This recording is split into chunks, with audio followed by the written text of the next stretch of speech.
na nanganganib ang buong operasyon ng ICC matapos ang naging hakbang ng Estados Unidos. Naku. Lalo na't na-freeze ang mga asset ng ICC sa Amerika. Yan ang Pati sinasabi pasahod natin. ng mga husgado ay siguradong matatamaan ng nasabing kautusan ng nasabing bansa. Malaki ang epekto niyan kasi gawa ng kung hindi sila makakapag-transact ng pera doon sa kanilang mga properties, ang ICC mismo in general, paano gagalaw yung korte? It will cripple ICC for that matter. Darating ang panahon dyan sa malapit na hinaharap na mismong pambayad nila ng kuryente unless babayaran ng gobyerno ng Netherlands, wala na silang pambayad ng kuryente.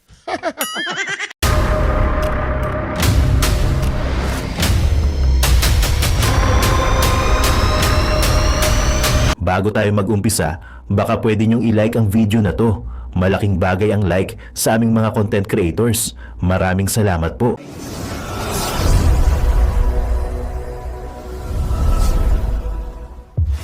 Nanganganib ngayon ang operasyon ng ICC na maparalisa dahil sa ipinataw na sanksyon ng Amerika.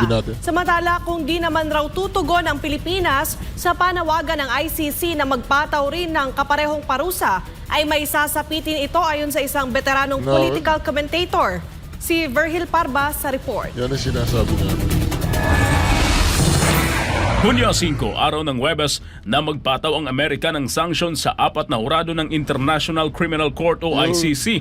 Ito matapos mag-issue ng warrant of arrest ang ICC kina Israeli Prime Minister Benjamin Netanyahu at Defense Minister nito na si Yoav Gallant. Isa rin sa inalmahan ng Estados Unidos ay ang pag-iimbestiga ng ICC sa umano'y war crimes ng Amerika sa bansang Afghanistan kahit hindi naman sila kasapi nito. Ang mga hurado na pinatawan ng Amerika ng sanctions ay sina Salome Balungi Bosa ng Uganda, Luz del Carmen Ibanez Carranza ng Peru, Betty Holler ng Slovenia, at ang hukom na namamahala sa kaso ni dating Pangulong Rodrigo Duterte na si Reine Adelaide Sophie Alapini Gansu. Gansu! Yung pumangga Gansu yun! Pangatlo, yung pangatlo, yan. Ito. Yan, ito. Ayan, yan, si Gansu, ayan. Yan, yung pangatlo. Yan po, pangatlo, yan, pangatlo. Si Gansu. Nakita po niyo tinuro ko. Sa isang panayam sa SMNI News, sinabi ng isang veteranong mamamahayag na si Jay Sonza na nanganganib ang buong operasyon ng ICC matapos ang naging hakbang ng Estados Unidos. Naku. Lalo na't na-freeze ang mga asset ng ICC sa Amerika. Yan ang Pati sinasabi pasahod natin. ng mga husgado ay siguradong matatamaan ng nasabing kautusan ng nasabing bansa. Malaki ang epekto niyan kasi gawa ng kung hindi sila makakapag-transact ng pera doon sa kanilang mga properties, ang ICC mismo in general, paano gagalaw yung korte? It will cripple ICC for that matter. Darating ang panahon dyan sa malapit na hinaharap na mismong pambayad nila ng kuryente unless babayaran ng gobyerno ng Netherlands, wala na silang pambayad ng kuryente. Kasi yung desisyon na mag-convert into an impeachment Yun. court ay desisyon lamang ng Senado. Senado. Hindi yan desisyon ng impeachment court. Nakuha nyo? Yung desisyon whether or not, okay, isang tabi muna natin ang ating trabaho bilang mambabatas at ngayon naman maging huwes tayo. Yan po ay po pwedeng madesisyonan ng Korte Suprema kasi hindi yan desisyon ng impeachment court. So, 2 beses na po pwedeng makarating sa Korte Suprema yan. Una, kung tama ba na walang aksyong gagawin ang 20th Congress na Senate dahil wala namang bagong hain na impeachment complaint sa kanila. Pangalawa, yung desisyon na mag-convert into a impeachment court po pwedeng ma-question kasi hindi yan desisyon ng impeachment court. Desisyon yan ng Senado na i-convert itself ang kanilang Senado into an impeachment court. Again, pagdating sa isyong ito, meron lang tayong president sa Amerika. Pero gaya nga ng sinabi ni Majority Floor Leader Tolentino, mukhang hindi naman angkop sa atin yan. Dahil sa Amerika, nung nagdiretso sila o nagtuloy sila sa impeachment trial ni Clinton, merong mayorya na natira pa sa Senado. At yung mayoryang yon po pwede magdesisyon dahil merong quorum. So majority lang of a quorum ang approval na kinakailangan. No? Pero dito sa Pilipinas, hindi po mangyayari yan. Kasi in the first place, yung naiiwang 12 ay hindi majority. Itong si Ehan, mura ng mura sa akin. Huwag mo na ako murahin. It's as simple as huwag ka manood. Ayaw mo sa akin, ayaw ko rin. Pero the fact na nanonood ka at minumura mo ako, ibig sabihin, bayaran ka lang. Magdiktik ka kung gusto mo, pero hindi mo ako mapapatigil sa pagsasalita. Okay? Wag naman po tayo magmumura. Yun guys, magandang araw sa inyo mga kababayan. It's me again, Boy Sardinas, isa sa miyembro ng Banateros Vloggers. So ayan mga kababayan, nakita nyo, preview pa lang, ang lupit na. Lalo sana kung umabot ka sa video na to na nagsasalita na si Boy. Kasi meron pa tayong susunod na video, medyo mahaba-haba na dapat mong mapanood. Pero kung hindi mo na kayang panoorin at busy ka, at least umabot ka sa video na to at nakita mo na yung magandang preview natin. Okay mga kababayan, ako ICC, lugi na. Ultimo pambayad sa kuryente, mukhang hindi na ho sila makakabayad. Ikaw ba naman, biruin mo ba naman kasi, kalabanin mo ba naman yung USA eh. Syempre, ang mga binibili natin, mga pambayad natin, mga dollars.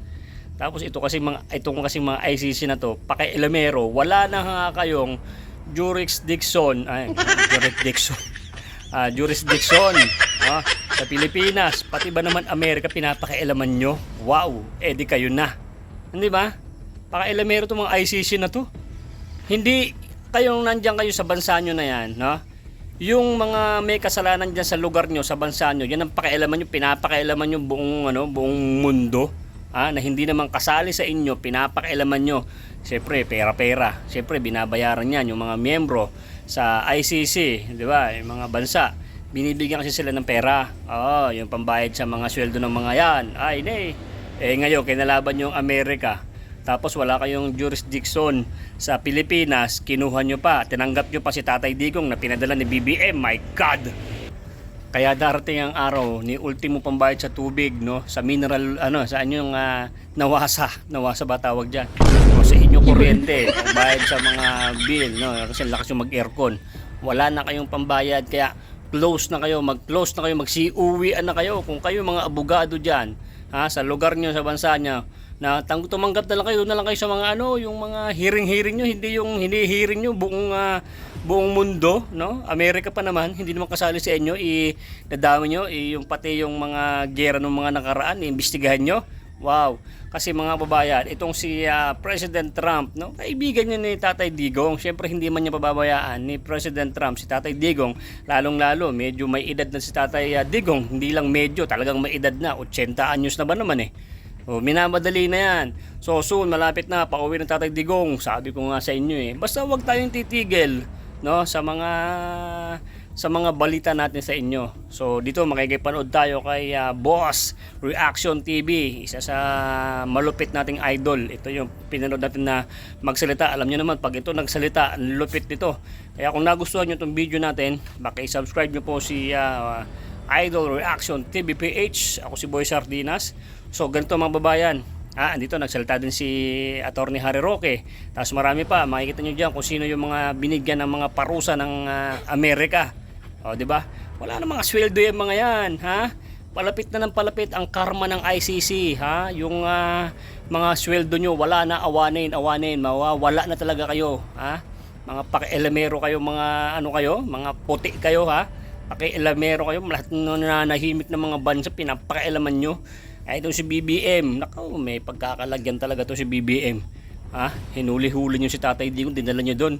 Walang wala naman sa batas, wala sa mga kung ano-ano, di ba? Wala kayong mga papeles. Biruin mo si Torre, binasahan ba naman si Tatay Digong nung hinuli, nasa cellphone. Hindi ba naman mga diwata na to? Hindi marunong sa batas, biruin mo. Ikaw, hinuhuli ka namin. Pero binabasa sa cellphone. May araw ka rin, Mr. Chip PNP. Hintayin nyo lang. Malapit na makarma yung mga yan. At sa mga impeachment, relax lang tayo. Panalo na tayo dyan, mga babayan. Yung impeachment ni BP Sara. Congratulations, Mrs. Vice President. You will be the next president in 2028, no? Baka hindi naabutin si BBM, malay nyo, di ba? Basta tayo mga babayan, maraming salamat po sa mga nagla-like ng mga video natin. Sana pa-share nyo. Kung hindi ka pa nakasubscribe kay Boy Sardina, subscribe ka na. Maraming salamat po sa mga solid na mga nagko-comment dyan down below. At kung anong masasabi mo, pwede ka mag-comment dyan. Libre, wala akong bayad mag-comment dito sa ating mga video. At libreng-libre din yung mag-like. Ganun lang, like, tapos pinutin mo yung subscribe, tapos yung bell button. Wala namang bayad dyan, hindi makasisingil. Kung umabot ka sa video na pagkasalita ko nito, at kung gusto mo na mag-like, wala naman bayad diyan. Pwede ka naman i-like mo lang tung tapos iyan mo na yung bell button para kada upload natin mapapanood yung mga video natin. Okay? I-play ko na to. Mahaba-haba ito. Kasi napakaganda to, dapat mong malaman to mga babayan. Play mo na yung boy. Boom. Let's go. Pare yata yung ICC may sasara. Ngayon kapag nagsara ang ICC, mga ka-reaction, hindi ba ilalabas ang Pangulong Duterte? Magsasara ang ICC at ang Pangulong Duterte mananatili sa loob ng ICC, ganoon. Ito po mga ka-reaction malamang sa malamang at para yata ang nagtitigas-tigasan mga ka-reaction ng Kamara. Nagtitigas-tigasan yata ang Kongreso. Akala yata nila kapantay nila ang Senado kapag ang Senado na po ay sila impeachment court na. Ang tingin yata ng Kongreso sa Senado ay mababang kapulungan. Umpisahan po natin ang ating mga reaction ngayon. Pagdating dito, dito muna po tayo sa ICC. Parang uuwi ng maaga ang Pangulong Duterte kung magkagayon. Kung magsasara ang ICC, siyempre pauwi ng Pangulong Duterte, ano? Ito po mga ka-reaction, kailangan nating liwanagin at reaksyonan. Magbigay po tayo ng ating mga honest opinion. Ito na po.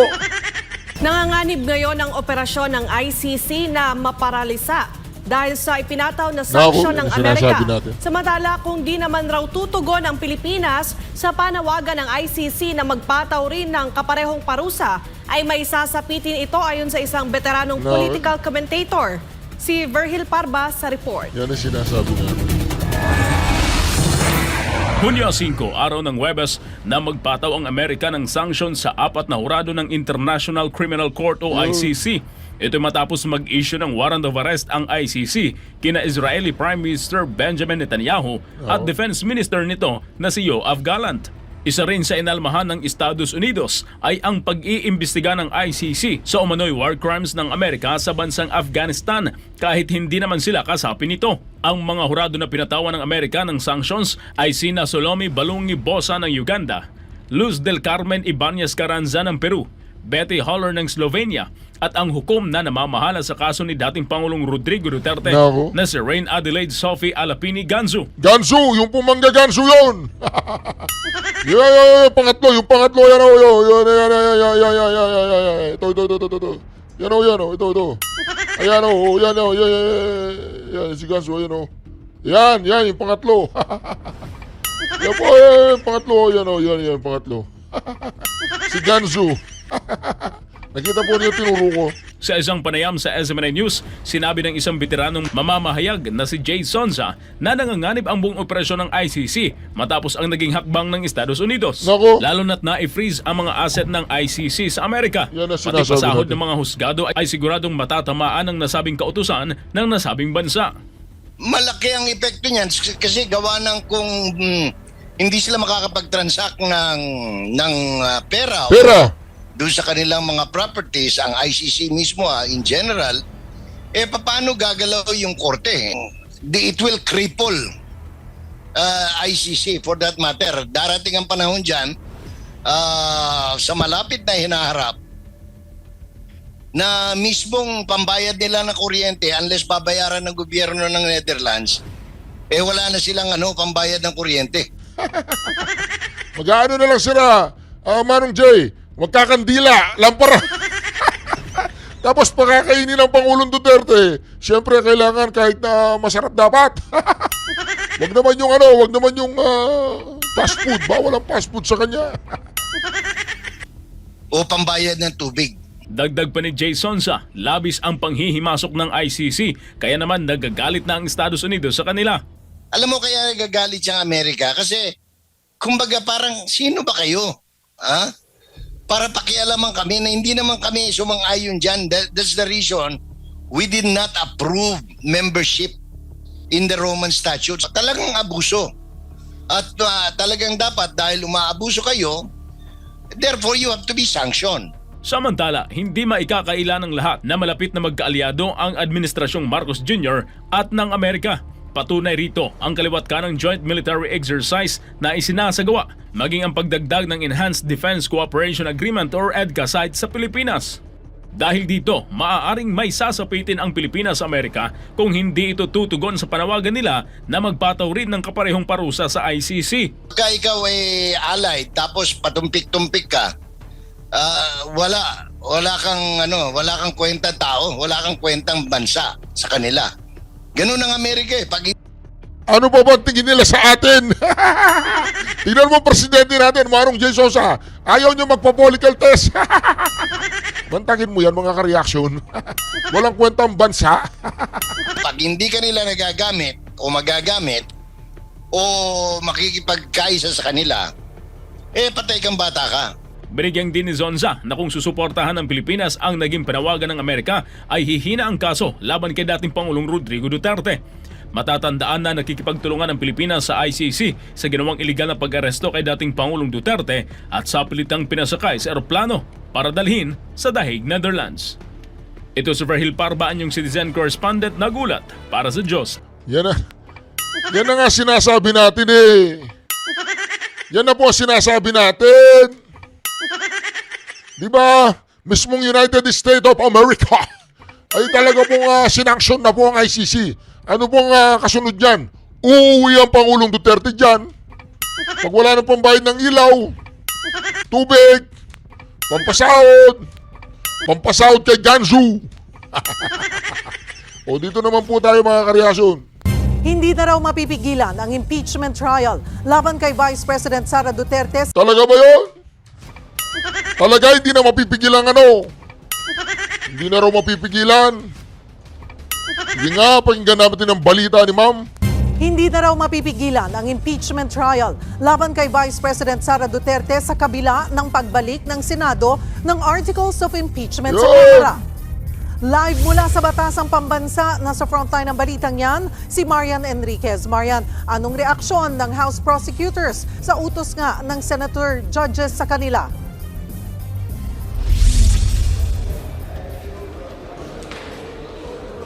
Yes, Cheryl, aminado nga itong mga House prosecutors na naguguluhan at nalalabuan po sila dito nga sa desisyon ng Senado na ibalik po sa Kamara ang Articles of Impeachment laban kay Vice President Sara Duterte. Kaya ang susunod nilang hakbang maghain po ng motion to seek clarification dito nga sa impeachment court. Kaunay nga po ng ilan sa mga kanilang utos gaya ng pagpapacertify na hindi po labag doon sa 1-year prohibition rule ng konstitusyon itong impeachment complaint.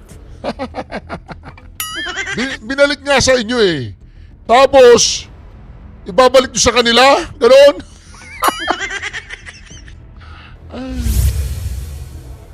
Nanindigan si House Prosecutor Jervil Luistro na sumunod sa saligang batas ng Articles of Impeachment na sinumite nila sa Senado. Dahil dyan, hindi... Yung babae na yan, si Luistro mga kareaksyon, napakaganda po ng reputasyon niyan. Di umano, hindi pa nagbayad yung asawa niyan. Di ba nagkaroon ng asawa niya na na kasong chinugi? Ano ba yun?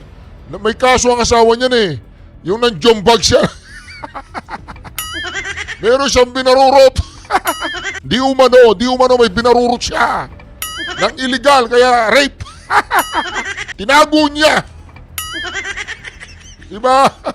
Di raw muna nila tatanggapin ang utos ng Senado na tumatayong impeachment court. Gayunman nilinaw ni Luistro na hindi ito nangangahulugang sinusuway nila ang utos ng Senator Judges. Gusto lang daw nilang maliwanagan tungkol dito. Pakinggan natin ang pahayag ni Congresswoman Luistro. We do not defy. We do not disobey. We are merely deferring receipt of the same to give way to the clarification of all these issues. Tuloy na ang impeachment trial. No one can stop this anymore.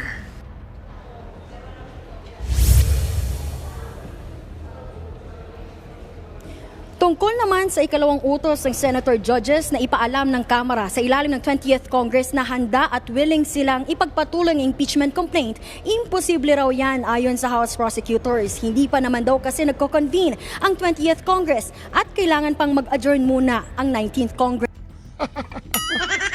Nagagaling ka. Tawagan ko nga si SP Escudero. Natawagan ko. Hello, SP. Reaction TVPH to. May tanong ko lang ako sa'yo.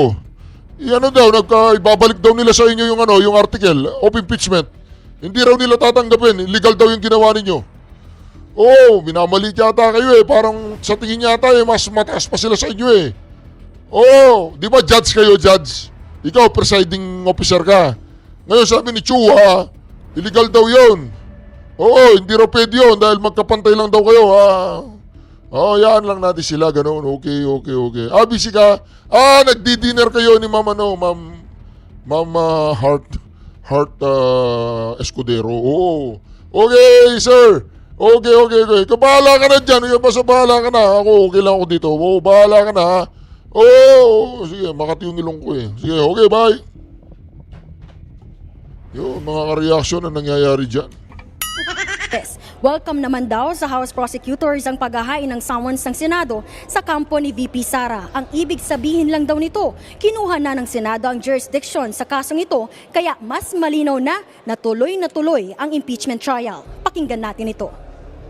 Tapos na po ang trabaho ng House of Representatives in as far as initiating the impeachment complaint is concerned. Hindi po tama na ito'y aming amyendahan at lalong hindi tama na ito'y aming withdraw. As a matter of fact, the ball now is in the hands of the Senate. Nako. Sinabi rin ng House prosecutors na hindi porket 18-5 ang boto ng Senator Judges para ibalik sa kanila ang articles of impeachment ay ibig sabihin nito, ito na rin ang boto ng mga senador sa impeachment trial. Ano ba ba? Ano ba ba? Madadagdagan pa yan. Madadagdagan pa yan. Pustahan tayo, madadagdagan pa yan. Posible pa raw na magbago yan lalo na kung ilalatag na ng prosekusyon ang ebidensya nila sa impeachment trial. Naniniwala naman ang ilang House prosecutors gaya ni Bukidnon 2nd District Representative Keith Flores at Antipolo 2nd District Representative Romeo Acop na sinusubukang i-delay ang impeachment proceedings pero hindi raw ito hadlang sa pagpapatuloy nila sa kaso. Wala pang naipresenta na ebidensya.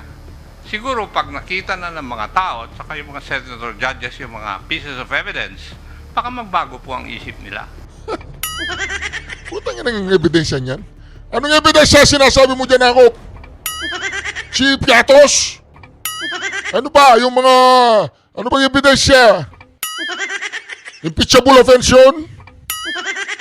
Ikaw naman ako eh. Naglulukuhan yata tayo ako pa. La baliling. Baliling.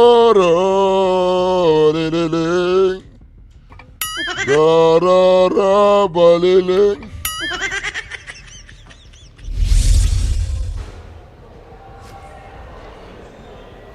Cheryl, plano nga ng House prosecutors na ihain po ngayong araw yung motion to seek clarification. Pero nanindigan din sila na nasa Senado na po ang bola para sa impeachment trial ni VP Sara. Yan muna ang latest dito sa Kamara. Balik sa Cheryl.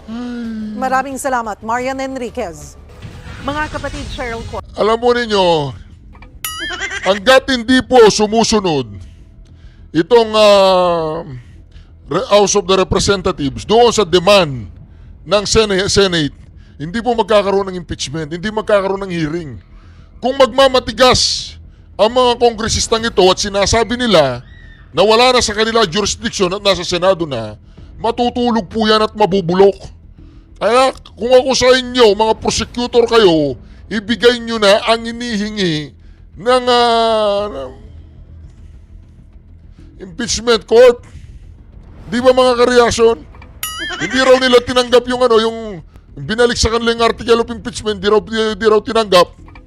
Kapag hindi nyo tinanggap yan, hindi uusad yan. Akala ninyo mas mataas kayo sa impeachment court?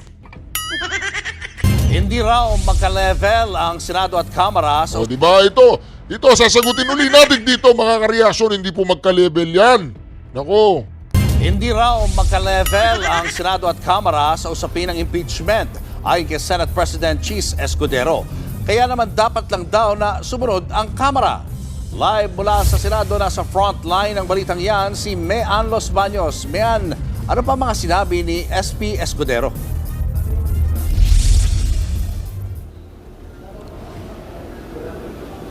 Julius, sinabi nga ni Senate President Chis Escudero na nindigan siya na hindi ipinatitigil o tineterminate ang impeachment proceedings at nananatili ang jurisdiction nito sa ilalim ng Senate Impeachment Court. Yan ay kahit pa matapos na pagbotohan sa pamamagitan ng isang motion kagabi sa Impeachment Court na ipapabalik o ipinababalik sa Kamara ang Articles of Impeachment laban kay Vice President Sara Duterte. Hindi magkapantay ang Kamara at Senado pagdating sa impeachment proceedings. Ito ang iginiit ni Senate President Chis Escudero, kaya dapat lang daw sumunod ang Kamara sa Senate Impeachment Court matapos itong ipabalik ang Articles of Impeachment laban kay Vice President Sara Duterte. Ayusin nyo kasi. Huwag yung madumi yung laro nyo. Marumi kayong maglaro eh. Maruming maglaro. Marumi po silang maglaro, mga kareaksyon. Hindi kami magkapantay pagdating sa bagay na ito. Hindi ito House at Senate kung saan co-equal ang mga ahensyang yan. Wala sa lugar para sa akin ang Kamara na hindi sumunod sa ipinag-uutos ng impeachment court. Kabilang Diba? Sumunod! Hindi raw susunod. sa mga hinihingi ng Senado sa Kamara ang patunay na tumalima sila sa konstitusyon na isang verified impeachment complaint lang sa loob ng isang taon. Dapat ding ipahayag ng susunod na Kongreso na isusulong pa rin nila ang impeachment complaint na nagmula sa 19th Congress. Kanselado naman na ang dapat sanay presentation of articles of impeachment sa Senado ngayong araw. Pero kahit ibinalik ito sa Kamara, nilinaw ni Escudero na hindi nila ibinasura ang impeachment case. Nasa kanila pa rin daw ang jurisdiction nito. Walang nagsabing na wala ng jurisdiction. Pakibasa po yung motion ni Alan. Pakibasa po yung, siguro hindi rin panawagan ko dun sa 5 kasamahan naming dakdak pa rin ang dakdak sa dismissal. Nakalagay doon, without dismissing, without terminating. Katunayan, pinadala na kay VP Sara ang writ of summons ngayong araw. May 10 araw ang bise para sagutin ito. Pinapaharap din siya sa impeachment court sa petsa at oras na isiset ng presiding officer. Wala pang tugon si VP Sara na nasa Kuala Lumpur, Malaysia para sa isang personal trip. Sa gitna nito, naniniwala ang ilang senador na pinagplanuhan ang pagpapabalik ng impeachment case sa Kamara. I'm disappointed at the turn of events. Parang may gaslighting na nangyari. Di ba? Kapag kayo nag-gaslight, kapag kayo nang bubuli, ngayon kayo ang binubuli. O di ba, nalulungkot ka, Ontiveros. Oy, President Ontiveros. Siya po si President Ontiveros. Ang Vice President niya ay si Diwata Torre. Bagay na bagay yung mga to, yung dalawang to dapat tumakbo. President Ontiveros, Vice President Torre. Oh, si Torre. Yung yung... Hindi kaya gumamit ng iba't ibang mga salita para malito tayo. Sabi naman ni Senator Bato de la Rosa, hindi scripted ang nangyari kagabi. Scripted. Magsuntukan na nga si Senator Robin Padilla at saka si Senator Joel Villanueva. Yun ang script na gusto nyo, suntukan. Pero legal nga ba ang ginawa ng mga senador? Ayon kay dating Supreme Court Associate Justice Antonio Carpio, unconstitutional o labag ito sa saligang batas. Dapat nga raw ang defense team ni VP Sara ang mag-question nito at hindi ang mga senator judge. That should be brought up by the defense. The judges themselves cannot trace that because they are supposed to be impartial. Anong impartial, oy? Tanda! Anong impartial pinagsasabi mo dyan? Merong botohan dyan sa may Senado. Diba, nag-motion na eh. Senate yun eh, hindi naman yung Supreme Court eh. Merong motion na dapat i-divide ang House. Merong motion na dapat i-divide. Hindi pa naman sila, di ba, impeachment judge. They should not That is favoring one side already. Pwede raw itong iakyat sa Korte Suprema ng sino mang gustong magreklamo. Tatanungin kita, Carpio. Di ba merong mga demanda na inaakyat sa Korte Suprema o sa Court of Appeals o sa Regional Trial Court man na, anong tawag doon? Squash. Dinidenied ba yun? O dinidismiss? Di ba merong ganon? Meron ganon, di ba? Idadrop yung kaso mo. Ididismiss. Di ba? Walang substance. Di ba? Oo, nangyari yan dyan sa Senado. Ang Senado, peculiar yan special yan Hindi yan katulad na Supreme Court o political yan.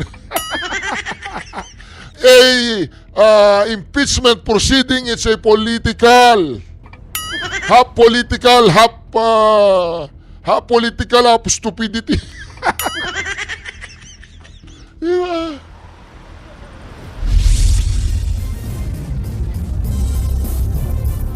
Julius, ito na yung huling araw ng... Nanganganib ngayon ang operasyon ng Ay, naku. Nagpahayag ng pangamba si Senator Sherwin Gatchalian sa naging desisyon ng Senado Isa pa na to. ibalik sa Kamara ang Articles of Impeachment. Ayan na natin si Gatchalian. Gusto maging presidente niyan Ayan na natin. Ano ba yan? Nanindigan naman po ang mga kongresista na hindi mo nila tatanggapin ang ibinalik na Articles of Impeachment. Ano ba sinabi ni Escudero? Kailangan sumunod. Ayaw niyo sumunod. Laban po kay Vice President Sara Duterte. Kaya naman po aapela sila sa impeachment court sa Senado sa pamamagitan po ng isang motion for clarification para masagot ang kanilang mga katanungan. Buong detalye sa live report ni Vic Suminta. Vic? Ali, matapos isilbi ni Senate Sergeant at Arms Roberto Angcan ang summon sa Office of the Vice President, siya'y sumunod na nagtungo dito sa Office of the Secretary General para dalhin ang ibinabalik na article of impeachment mula sa impeachment court. Pero ito ay hindi tinanggap ng Kamara dahil sa paninindigan ng House Prosecution Team na mayroong presumption of regularity ang kanilang ipinadalang impeachment complaint. Dahil dito, naniniwala ang prosecution team na kailangan ipaliwanag ng impeachment court ang dahilan ng kanilang desisyon na ibalik ito sa Kamara. Binubuo na ng House Prosecution Team ang resolution for clarification para linawin ang kautusan ng impeachment court ng Senado na ibalik sa Kamara ang article of impeachment dahil kailangang sertipikahan ng Kamara na duman ito sa tamang proseso alinsunod sa konstitusyon at ang katiyakan na itutuloy ng Kamara sa 20th Congress ang impeachment trial laban kay Vice President Sara Duterte. Sinabi ni Congresswoman Jinky Luistro, isa sa 11 congressman prosecutors, na hindi muna nila tatanggapin ang ibinabalik na impeachment court na article of impeachment hanggat hindi nasasagot ang kanilang katanungan dahil sa panig ng Kamara. Ito po yung pagkakaiba po ng utak ng mga taong nakakaunawa sa nangyayari at sa mga taong hindi nakakaunawa sa nangyayari.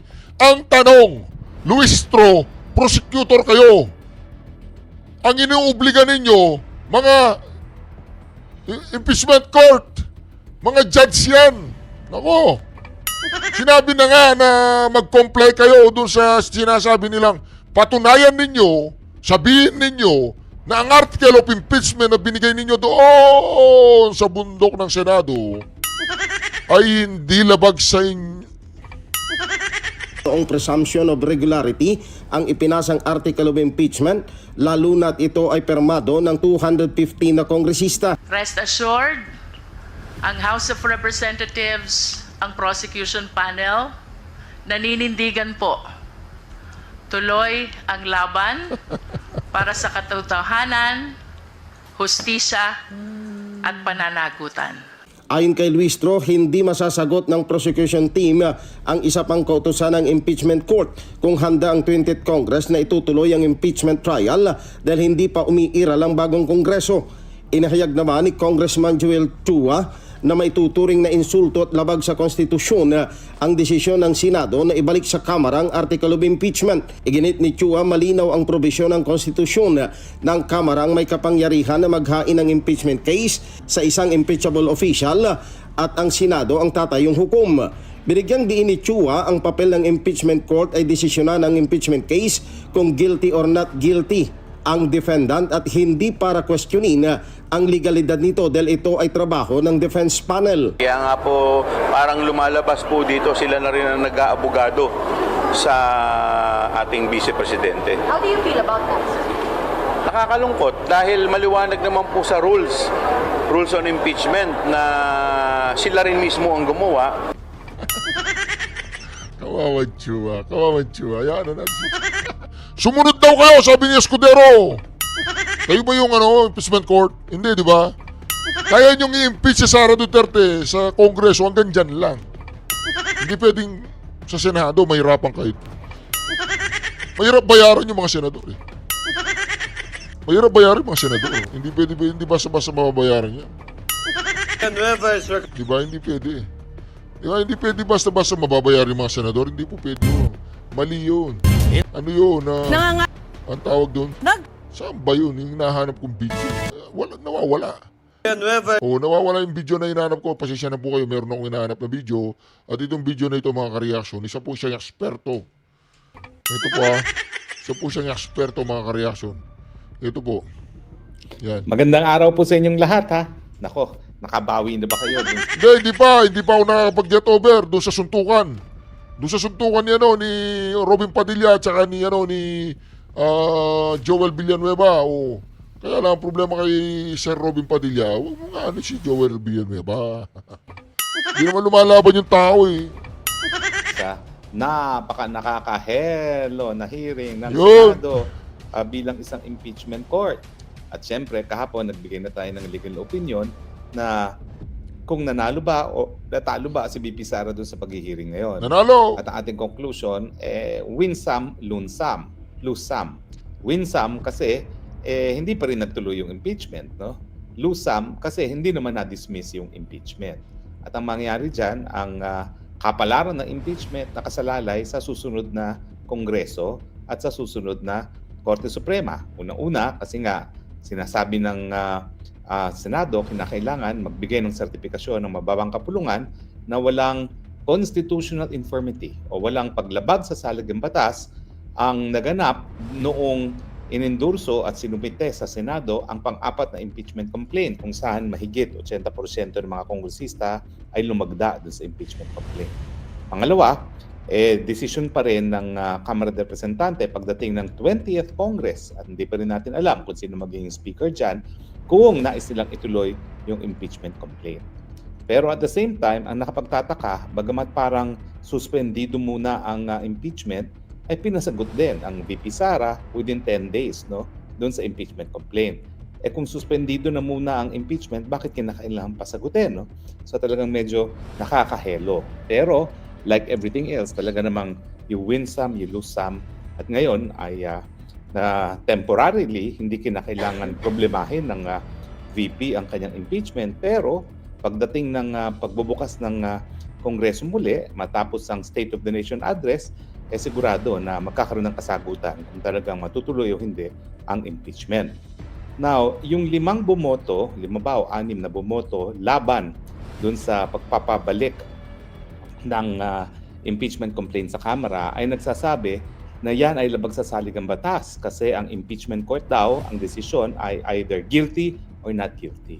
Well, mali po yun dahil wala naman pong sinasabi sa saligang batas na yun lang ang po pwede maging desisyon ng impeachment court.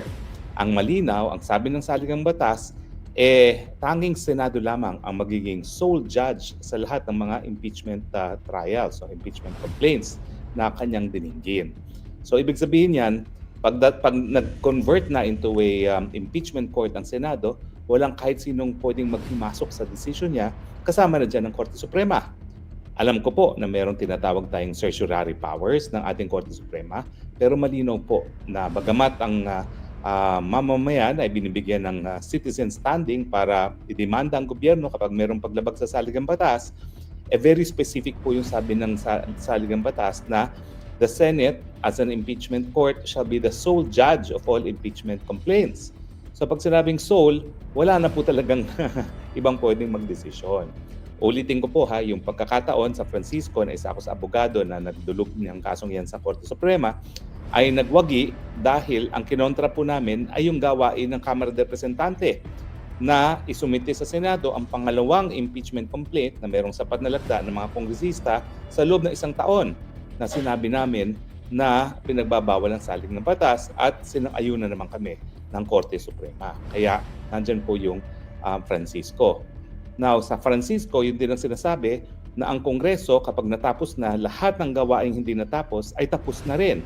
At kinakailangan i-refile yan sa 20th sa susunod na Kongreso pagdating dito sa impeachment complaint ni VP Sara pag na-convene na yung 20th Congress pagdating po ng June 30 of this year. Ang tanong, pwede bang questionin yan sa hukuman, yung desisyon na ibalik sa Kamara de Representante? Well, simulan natin ang ating diskurso dun sa opinion ni Justice Ascuna. Kung maalala nyo, si Justice Ascuna ay isang retired Supreme Court Justice. Siya yung nagbigay rin ng opinion na yung nangyari kay Tatay Digong ay mali. Bagamat valid yung warrant of arrest na inisyu ng ICC, yung pamamaraan kung saan pinadala si Tatay Digong na hindi siya hinarap sa lokal na hukuman ay labag mismo sa Rome Statute at therefore illegal. At po pwede talagang mademanda yung mga nakidnap kay Tatay Digong for unlawful detention, no? O kidnapping na taong gobyerno ang gumawa. Now, opinion ngayon ni Justice Ascuna na bagamat unprecedented or hindi pa nangyayari itong desisyon ng impeachment court na ibinalik sa Kamara, hindi naman ito pinagbabawal and therefore tama rin naman yan. Ako'y naniniwala talaga na hindi po pwedeng ma-question yung decision na yan. Unang-una, dahil nakasaad nga sa ating saligang batas na sole judge ng impeachment complaint ang Senado. At sinabing sole, talagang hindi maghihimasok ang ating Korte Suprema. Alam nyo, bagamat alam natin na ang Korte Suprema, ang trabaho niya ay taguyod yung pinakamataas na batas na sa ating bayan at yun yung saligang batas, talaga naman pong nag-iingat ang ating Supreme Court na baliwalain ang gawain ng mga tao na mayroong mandato dahil sila ay halal ng taong bayan.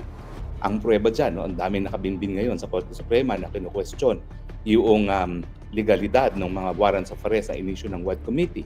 Sa tingin ko, talagang labag sa saligang batas yung pag-i-issue niyan, lalong-lalo na dun sa SMNI na talagang nasupil ang karapatan ng malayang pamamahayag at dun sa mga vloggers na isa nga ako sa abogado dyan na sa tingin ko talaga nalabag ang karapatan ng malayang pamamahayag.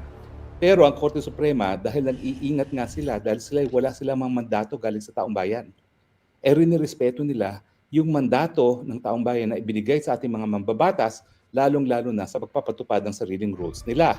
So bagamat marami tayong jurisprudence na nagsasabi na lahat ng akto ng gobyerno o kahit anong ahensya ng gobyerno na lumalabag sa karapatang pantao ay presumed unconstitutional, nag-iingat din sila hanggang ngayon walang desisyon kasi nga rinirespeto nila yung mandato na binigay ng taong bayan sa mga mababatas. Bagamat sinasabi natin na co-equal branch ang ating Korte Suprema sa ating Kongreso at sa Presidente, ang pagkakaiba kasi, Korte Suprema lang ang walang mandato. Kaya nga talagang they exercise judicial prudence. Ibig sabihin, nag-iingat sila na baliwalain ang akto ng mga tao na mayroong mandato galing mismo sa taong bayan. At isang pamamaraan para mapatupad itong pag-iingat na ito ay hindi pag-akto doon sa mga petisyon na kinu-question nga yung constitutionality ng gawain ng mga ating mambabatas na kinuhang mandato diretso sa taong bayan.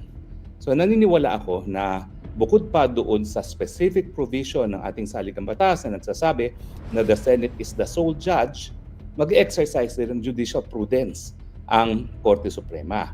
Hindi naman ibig sabihin na hindi maghihimasok ang Korte Suprema. For instance, yung mga contempt na pinataw ng Senado, no, ng Senate Blue Ribbon Committee, maraming beses na binaliwala ng Korte Suprema kasi malinaw naman na bagamat may kapangyarihan sila mag-investigasyon, kinakailangan yan ay sang-ayon din sa saligang batas. So in other words, mayroong paglabag sa saligang batas, lalong-lalo na sa mga Senate investigation o congressional investigation yung karapatan ng mga akusado o karapatan ng mga resource persons, no?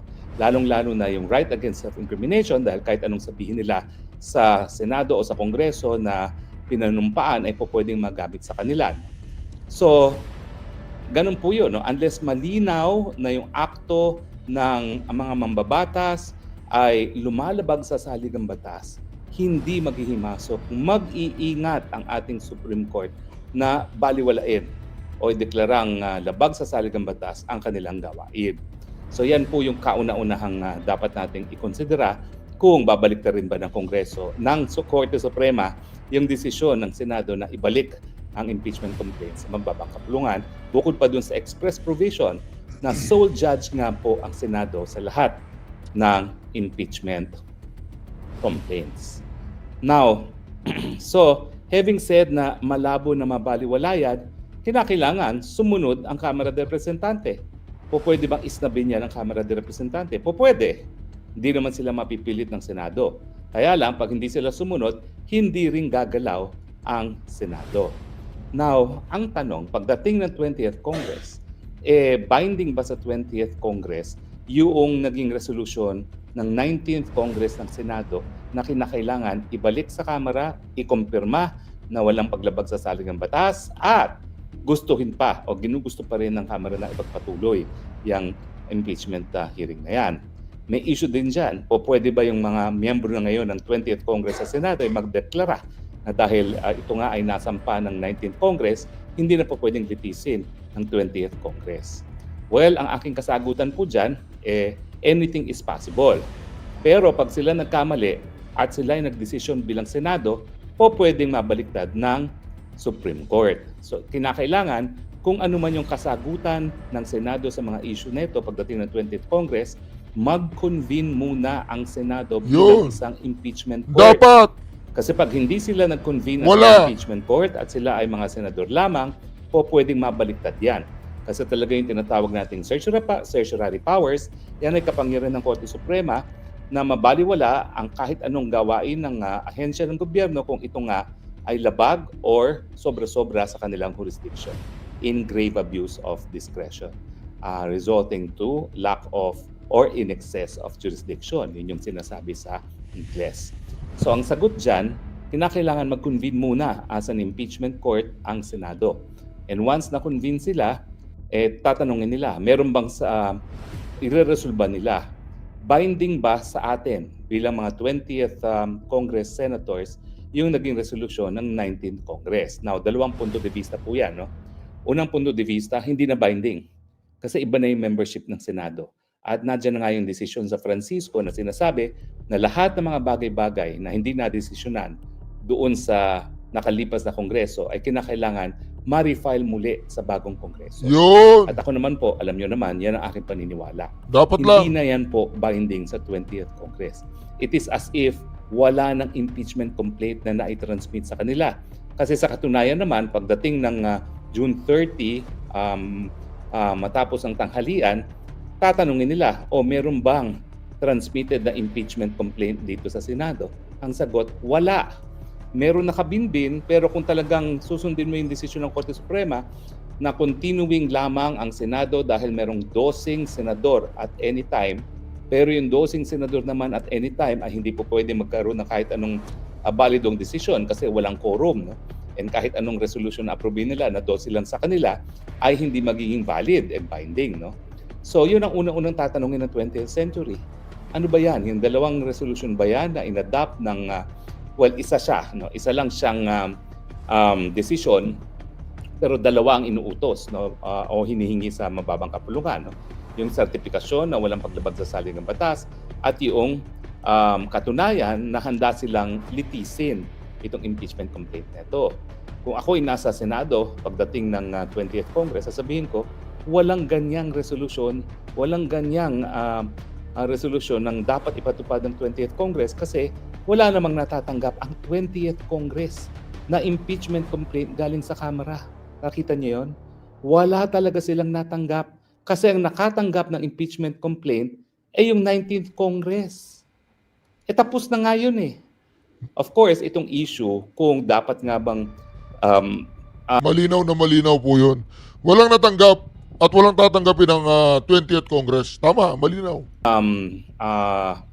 Ipagpatuloy ng 20th Congress, pwede yan. Kahit sino man pwede magpunta sa Korte Suprema. Pero gagalaw ba ang Korte Suprema? Well, ang tingin ko, pag nagdesisyon ang Senado na hindi na yan valid and binding sa 20th Congress, yan ay desisyon na ng Senado as an impeachment court at hindi na po pwedeng paghimasukan ng Korte Suprema. Dahil covered na yan doon sa constitutional provision na nagsasabing sole judge ang ating impeachment court sa mga impeachment proceedings. Basta sila ay mag-convert as an impeachment court. Pero ang tanong, paano nga sila mag-convert as an impeachment court kung wala namang impeachment complaint na natanggap sa 20th Congress?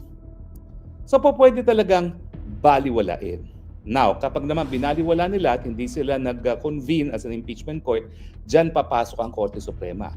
At pwede magdesisyon ng Korte Suprema kung yung impeachment complaint ba na tinanggap ng 19th Congress ay balido pa rin sa 20th Congress. In which case, dapat mag-convert sa impeachment court muli ang 20th Congress na Senado. Nakuha niyo yung puntong yun? Sole judge. Paano ka magiging sole judge? Kapag ikaw ay convert mong Senado as an impeachment court. Paano ka naman magiging impeachment court?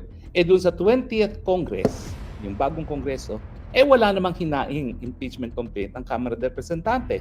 Hinain nila yan sa 19th Congress. So pwedeng walang gawin ang Senado, parang walang nakabinbin na impeachment complaint, pero madadala yung issue na yan sa Korte Suprema.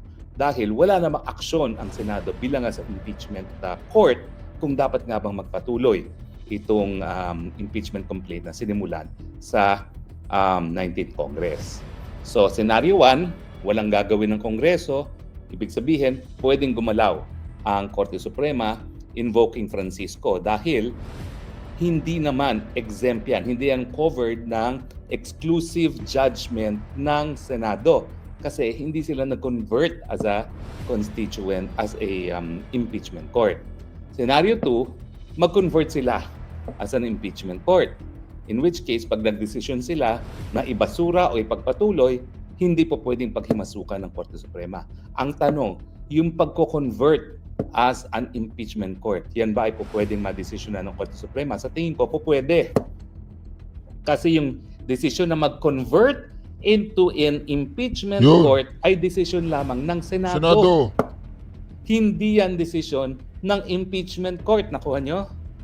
Yung desisyon whether or not, okay, isang tabi muna natin ang ating trabaho bilang mambabatas at ngayon naman maging huwes tayo. Yan po ay po pwedeng madesisyonan ng Korte Suprema kasi hindi yan desisyon ng impeachment court. So, 2 beses na po pwedeng makarating sa Korte Suprema yan. Una, kung tama ba na walang aksyong gagawin ang 20th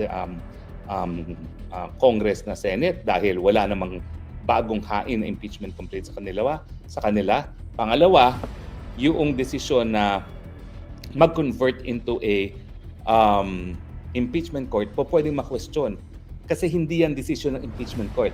Desisyon yan ng Senado na i-convert itself ang kanilang Senado into an impeachment court. Again, no, pagdating sa isyong ito, meron lang tayong president sa Amerika.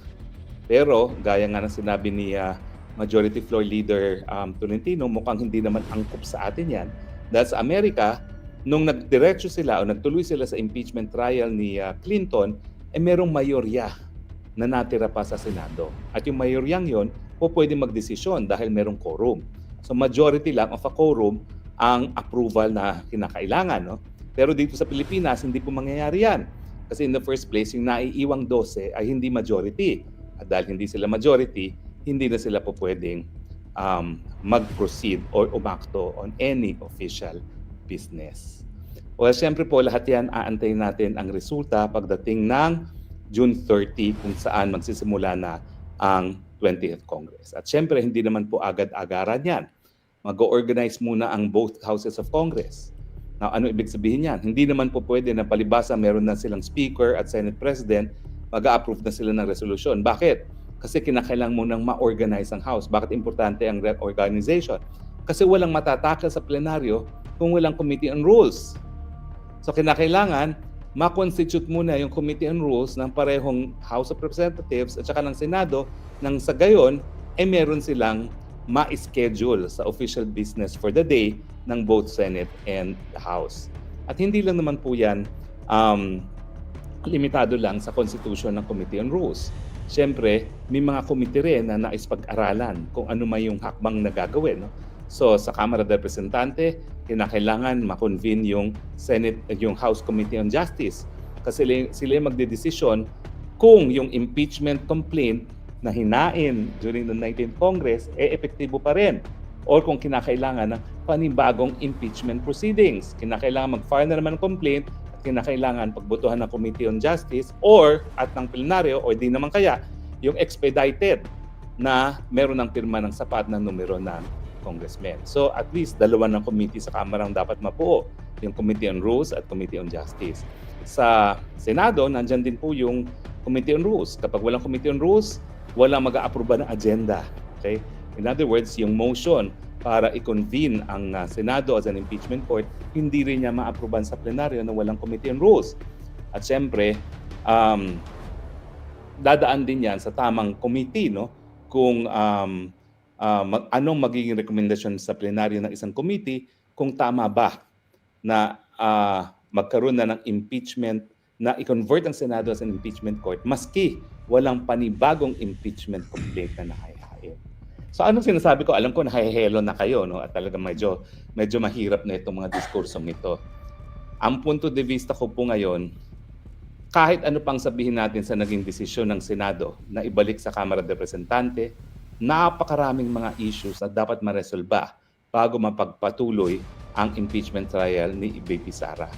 At sa tingin ko, dahil panibagong kongreso nga po ito, ang tanging solusyon ay maghain ng bagong impeachment complaint na hindi nila magagawa until sa matapos ang isang taon na paghahain ng kauna-unahang impeachment complaint sa Kamara de Representante dahil kahit anong impeachment complaint sa loob ng isang taon, reckon from yung unang petition, complaint for impeachment na nahain sa Kamara de Representante ay pinagbabawal ng saligang batas. The gets nyo? Hirap, no? Talagang mahirap kasi talagang yan ang prueba na kinakailangan pag tayo pipili ng mga senador, bihasa talaga sa batas, no? Dahil mga very technical details itong pinag-uusapan natin. At wala naman tayong magagawa kasi nga kapag ang saligang batas ay tahimik, kinakailangan magkaroon ng interpretasyon. Yun. Yung interpretasyon na yan, kung tatanggapin lang ng hukuman, pwede sila maghimasok. Kung tatanggapin. Kasi kung ang issue naman ay para resolbahin lamang ng Senado as an impeachment court, ibig sabihin yan, yung impeachment court lang ang merong magiging sole judge ng ganyang mga kontrobersiya. So, anong sasabihin ko kay VP Sara kung ako'y tatanungin? Well, ma'am, easy-easy muna tayo. Kasi talaga namang walang paglilitis na mangyayari dito sa darating na recess. At mahaba-haba pong recess, ha? Kasi ang recess ay mula ngayon hanggang 3rd week ng July. Naku, layo. So mahigit isang buwan ang magiging recess at hindi gagalaw ang impeachment complaint na yan. Walang impeachment complaint na gagalaw. Maski pa sabihin natin na magbibigay sertifikasyon ang Kamara de Representante, merong second na hiningi ang Senado. Kasi tama po yun, ha? Tama naman po ang Senado doon. Kasi pagdating ng 20th Congress, hindi naman lahat ng mga miyembro ng House Prosecution Panel ay nahalal. So kinakailangan bumuo muli ng bagong House Prosecution Panel at saka paso na yung otoridad ng House Prosecution Panel na litisin ang kaso dahil panibagong Congress na nga yan. So hindi talaga po pwedeng umusad ang proseso ng trial kung hindi magsisimula ang 20th Congress for the practical reason na wala ng mandato yung mga House prosecutors. Hindi po pwedeng i-delegate yan sa private prosecutors kasi yung kapangyarihan ng private prosecutors ay nakasalalay lamang dun nga sa kapangyarihan ng mga public prosecutors na binubuo ng mga kongresistang nakaupo. Nakaupo dun sa kongreso na maglilitis, 20th Congress. May mga natanggal na dyan dahil natalo na nga. So kailangan buuin muli ng Kamara de Representante yung panel of prosecutors At hindi magagawa naman yan hanggang hindi completely ma-reorganize ang House. So ang prediction ko, miski sa June 30, hindi pa rin po yung gagalaw hanggang hindi ma-organize ang House. At ang organization ng House naman na nangyayari na yan, mga Agosto na. So kung matutuloy ang impeachment trial, mga Agosto na yan. Kung matutuloy. At sabi ko nga, napakadami namang napakadaming issue na dapat maseresolba. Now, itong si Ehan, mura ng mura sa akin. Huwag mo na ako murahin. It's as simple as wag ka manood. Ayaw mo sa akin, ayaw ko rin. Pero the fact na nanonood ka at minumura mo ako, ibig sabihin, bayaran ka lang. Magbikti ka kung gusto mo, pero hindi mo ako mapapatigil sa pagsasalita. Okay? Wag naman po tayo magmumura dahil yan po ay hindi katanggap-tanggap, no? Okay. Ano pa ba? Well, yan po. Sino ba yun? Sino ba yun? Ha? Sino ba yun? Ulitin na. Matutuloy ang impeachment trial, mga Agosto na yan. Kung matutuloy. At sabi ko nga, napakadami namang napakadaming issue na dapat maseresolba. Now, itong si Ehan, mura ng mura sa akin. Huwag mo na ako murahin. It's as simple as wag ka manood. Ayaw mo sa akin, ayaw ko rin. Pero the fact na nanonood ka at minumura mo ako, ibig sabihin, bayaran ka lang. Magbikti ka kung gusto mo, pero hindi mo ako mapapatigil sa pagsasalita. Okay? Magbikti ka. Magbigto. Wag naman po tayo magmumura dahil yan po ay hindi katanggap-tanggap, no? Okay. Ano pa ba? Well, yan po. Medyo mahabang naging diskusyon natin, medyo naging technical, pero ating layunin na talaga mapaintindi po. Naintindihan po namin. Wala na impeachment, patay. Tapos na po ang impeachment, mga kareaksyon. Wala na mangyayaring impeachment. Maniwala kayo, wala na mangyayaring impeachment.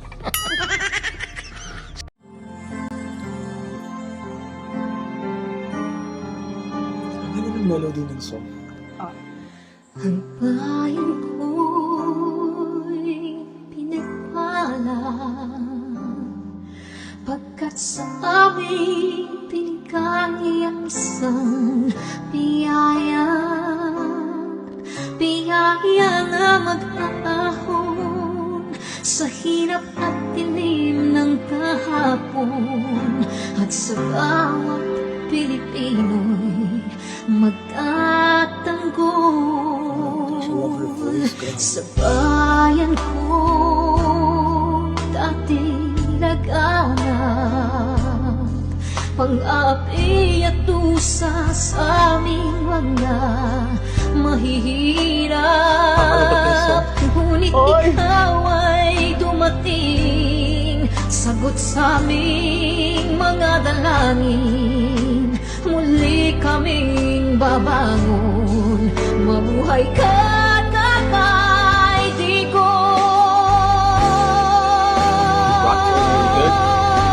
Ama maraming salamat aming mga mata'y minuhulat gawain ng masasamay iyong isiniwalat ikaw lang ang pag-asa naming lahat.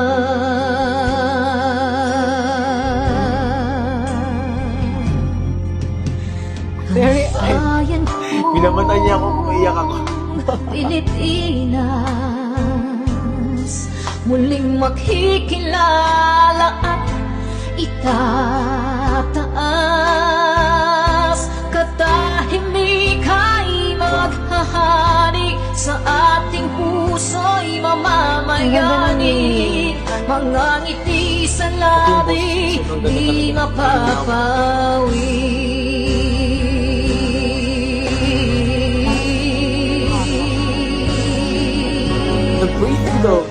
Mabuhay ka, Tatay Digong, maraming salamat.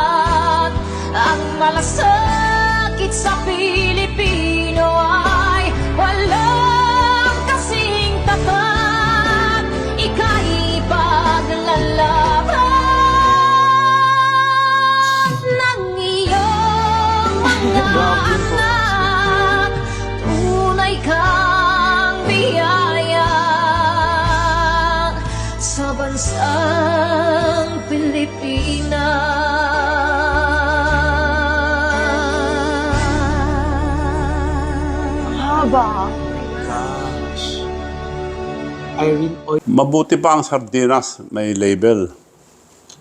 Tayo, wala. Nay, ito na yung bayad ko sa isa, ano? O, kunin mo yung isa. Isa muna, iyan, no? Tapos, isa pa, di ba? 4 dapat na sardinas, eh. Yan. 3 na. Pang-4 na sardinas. Okay na.